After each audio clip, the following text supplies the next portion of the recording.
I'm down at MDL's Point Marina. I'm going sailing on the good ship Rascal, and we're going to do some anchoring today.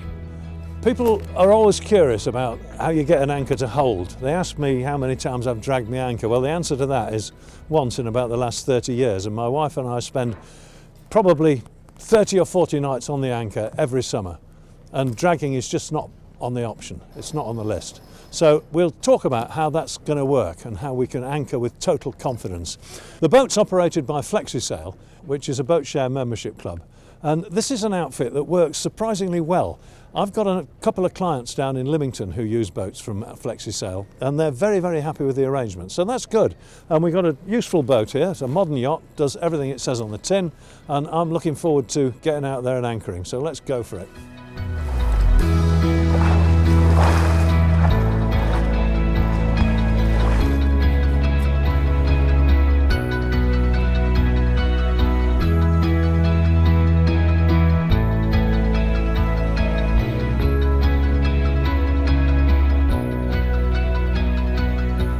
Well, we've arrived in Osborne Bay.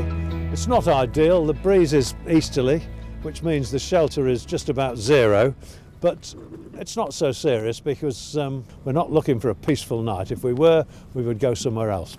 So we're round about the turn of the tide in here, and we've got a wind blowing in from the east, as I mentioned, and the tide could well be going to the east. And if it is, we've got a wind against tide anchoring situation, which is a bit awkward.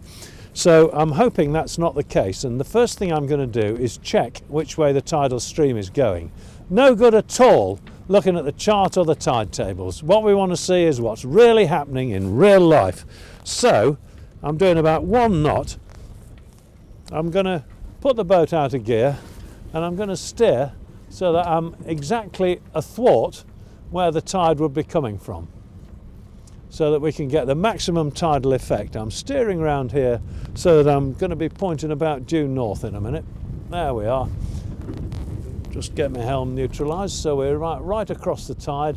Now I'm going to look astern and I'm going to have a look at these trees over here. Line a tree up in the foreground and see what's happening to the trees in the background, and then we can see exactly what the tide is really doing. And it's going that way. It's going with the wind, so praise the Lord, we've got it easy. So we've got about 2 metres under us at the moment, according to my echo sounder. The tide is rising, bottom is pretty predictable, so that'll do nicely. There's 2 metres of draft on the boat, so we'll wait 4 metres. It's fairly gentle conditions actually, although there's a little bit of movement on the water. I think 4-to-1 scope will be plenty. So we'll lay 4 fours of 16, we'll lay 16 metres of chain or thereabouts. If it goes up to 20 it won't matter because we've got an electric windlass, it's cheap, we can pull it back out again. Doesn't cost anything to bear a bit extra, does it? So let's talk about 20 metres, then we're fine. So we'll lay 20 metres of cable and we'll be dropping back on it because we've got wind and tide together, so no worries. We've got Toby on the bow, we've got me back here, and we don't want to be hollering away at each other and making the anchorage hideous. Have you got it in yet? Oh, I don't know. We don't want any of that. That's just awful, isn't it? So what we're going to do, we're going to have a system of signals, the same one that Ros, my wife, and I use and have used for 30 years and more. And this is how it works. Toby's on the bow, he's in charge because he's at the sharp end. And he's going to say, he's going to tell me what he wants me to do with the boat. I'm just the autopilot, really. If he wants me to go astern, he's going to go like this, nice and gently. If he wants me to give it some astern, he's going to wind it a bit more urgently. Ahead is like that, and if we want to go left and right, that's it. And that's the way you want the bow to go. Right. So the next thing is to get cracking, I think, isn't it? Well, Toby's up on the bow. It looks as though he's ready to go. Yeah, he's giving me the thumbs up. So, let go. There he goes. Right, the anchor's in the water. He's watching it go. He's working the windlass with his little buttons, and he's asking me to go slow astern now. So that's what we'll do. Right. Just see what's happening. Keep watching transits abeam to see what's going on. And I can see that we're now moving slow slowly backwards across the ground, which is exactly what we want. I'm watching my helm here, my helm's amidships, which is good. The bow's not moving, I'm watching the bow swinging, I've got complete control. He's still asking me to go astern, and now he wants me to stop. So that's it, because it's surprising how much way you gather. And he's giving me the 5 fingers to just stop. So that's what's happening. The anchor is still going out, and he wants me to go ahead now. Not much, I think, by the look of it, just a little bit, so we'll do that. The reason why that's happening, I'm sure, is because we were going too fast and we were getting ahead of the cable. What's going on? Yep, stop. Good. He's watching transit to beam, and so am I, and it looks good. Okay. He's asking me to go a little bit harder astern, which I'm now going to do, to make sure that the anchor's in. Now we'll watch the bow and see if it's going to swing around. Whoa, that feels pretty good. I'm looking abeam to see the transits and nothing is moving. It's absolutely rock solid, because we need to know that the anchor is in. He's giving me the thumbs up now, and I'm watching the transits from here and I can see nothing is moving. So that looks pretty good now. I've got some power on, I'm going astern as if I mean it, a tiny bit more. If it's holding at that, it's not going to let us go. No, that's good, that's holding. Thumbs up from the bow, thumbs up from me. We've both checked our transits. I'm taking the astern way off gently, because if I just throw it into neutral, the boat will go ping forward on its chain cable and go all over the place. So we take it off gently, you see. I'm just going slow astern, and now I'm going to put her out of gear. And we are well and truly anchored. We're completely confident, and we've got no worries, because we've really dug that anchor in. But before we have a cup of tea, we must put up the anchor ball. And the reason for that is because we're out in the open here, people sailing past, they might think we're underway and that they have to give way to us or something. You just don't know. Put the anchor ball up, everybody knows what's what, and you're legal. So let's do it. So we've anchored with 2 meters under the keel. Now, if we were in the Mediterranean or the Caribbean or the Baltic Sea, somewhere where the tide doesn't really move up and down appreciably, that would do it. We could just settle down and spend the night and that would be the end of the matter. But we're in the English Channel and we've got the wonder of the tide going up and down, and we've got to deal with that. It's not really a big deal, but we have to handle it.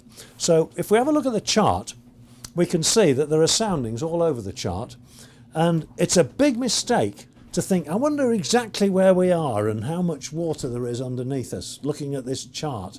Just don't even think about it. You'll never get it right, however accurate your fix is. What you need to know is what it says on the echo sounder. That's reality. That's what's really going on. So we had 2 meters under us. Doesn't really matter where we are here. Don't worry about that. This just shows you what the general lie of the land is. We can see here that there are no nasty surprises. That's all we need to know. So we've got 2 meters under us. The question is, what calculation do we have to do with the tide to find out whether we're going to be afloat at low water? And nowadays, it's dead easy. It's a piece of cake actually with modern technology. You used to have to do this by filling in a page in the almanac and drawing a graph. Well, I could do that for you if you like, but I know most people who are watching this will never do it. So we're going to do it instead on my telephone. And I have here Mr. Imre's wonderful app, which tells me what the tide's doing today at Cowes, which is just over the hill there. So here we are. It's now 12:30, and it says here that at 12:30 there's going to be 3.6 metres of tide up. 3.6 metres above chart datum. That's it. So at high water there's going to be 4.2 metres above chart datum, and at low water, and it says low water's round about 7:15, and there will be 0.7 metres of water.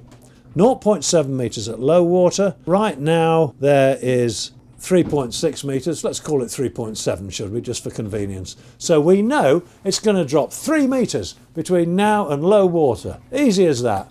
Well, we've got 2 metres under us and it's going to drop 3 metres, so that doesn't look too good to me. Ha! But it doesn't matter because we're only here for lunch. But if we were staying overnight, we'd have to pull the anchor up and go a bit further out. And of course, when you're coming into anchor for real, not just for a quick lunch break, you do this little sum before you anchor. You have a look at what the tide's going to be when you arrive.